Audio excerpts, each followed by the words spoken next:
नमस्कार, स्वागत आहे तुमचं माझ्या यूट्यूब चॅनलमध्ये, ज्याचं नाव आहे स्वामी भक्ती मराठी. आज आहे श्रावणी महिन्यातील पहिला श्रावणी सोमवार. तर श्रावण महिना हा अतिशय पवित्र आणि महत्त्वाचा महिना मानला जातो.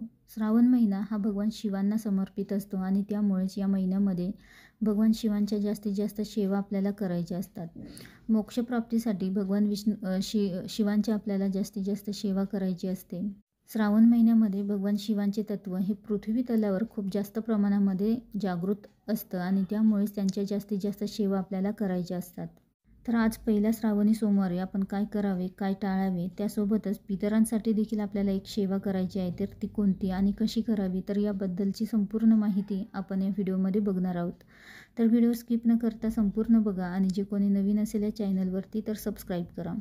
तर बघा, तुम्हाला मासिक धर्माचा 5वा दिवस असेल तर तुम्ही सेवा करू शकता.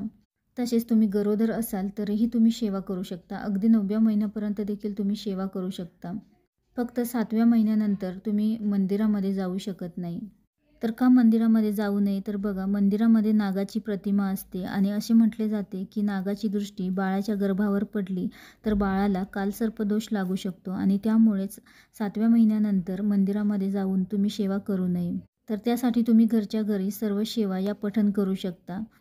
त्यासोबतच तुम्ही गरोदर आहात, 2रा 3रा अगदी महिना चालू असेल तरीही तुम्ही घरामध्ये रोज शिवमहिम्न स्तोत्राचे पठण करावे. तर यामुळे येणाऱ्या बाळाला पितृदोष लागत नाही असे देखील म्हणत असतात आणि त्यामुळेच तुम्ही या श्रावणामध्ये तुम्ही रोज शिवमहिम्न स्तोत्राचे पठण हे करू शकता. त्यासोबतच पशुपती व्रत आणि श्रावणी सोमवार एकत्र करू शकतो का, तर बघा, श्रावणी सोमवारपासून 16 सोमवार व्रत हे केले जाते. प्रदोष व्रत देखील या सोमवारीपासून केले जाते आणि त्यासोबतच पशुपती व्रत हे देखील केले जाते. तर श्रावणी सोमवार आणि पशुपती व्रत, तर हे वेगवेगळे व्रत आहेत आणि तुम्हाला जर पशुपती व्रत करायचे असेल तर तुम्ही 5 सोमवार लगातार पशुपती व्रत हे करू शकता. तर दोन्हींचे नियम हे सारखेच असतात, फक्त इतकेच की तुमचे श्रावणी सोमवार हे धरले जाणार नाही. जे काही नियम आहे ते पशुपती व्रताचे सकाळ आणि संध्याकाळी पूजा करावे, नैवेद्य, गोडाचा नैवेद्य दाखवावा, दिवे, तर इतकेच बदल आपल्याला करायचे आहे. तसेच जेव्हा आपण श्रावणी सोमवार करतो तेव्हा आपण परमेश्वराजवळ जास्त जवळ जातो. तर बघा, जेव्हा श्रावणी सोमवारचे उपवास करतात तर काही जण हे उपवास अळणी व्रत करतात, काही बिना मिठाचं म्हणजे खातात आणि काही तिखट न खाता करतात, तर काही तिखट खातात, काही साबुदाणा खातात, तर काही जण फक्त दूध चहा पिऊन हा उपवास करतात, तर काही जण निरंकार हा उपवास करत असतात, म्हणजेच फक्त पाणी पिऊन हा उपवास करत असतात. त्यानंतर संध्याकाळी उपवास आपण कशावर सोडावा, तर बघा, भगवान शंकरांना दही भाताचा नैवेद्य प्रिय आहे.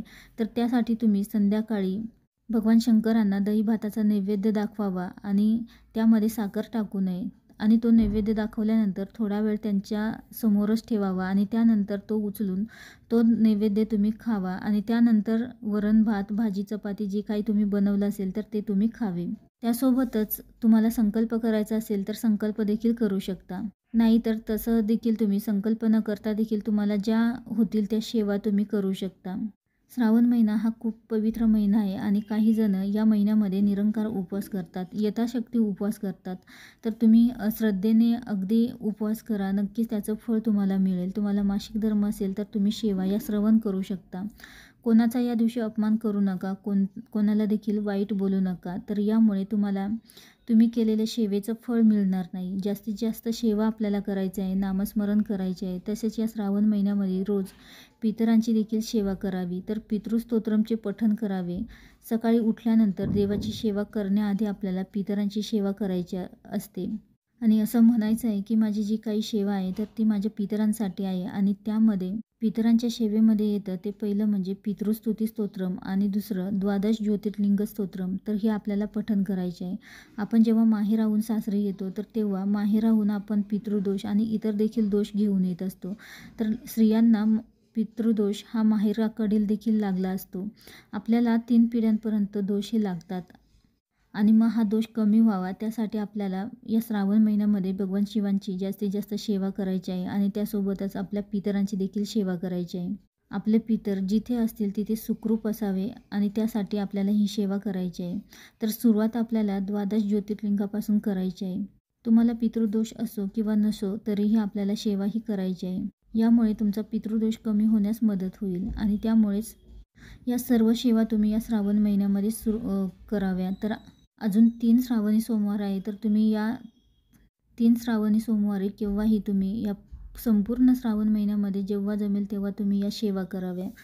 व्हिडिओ आवडला असेल तर लाईक करा, कमेंट करा, शेअर करा आणि सबस्क्राईब करा. श्री स्वामी समर्थ.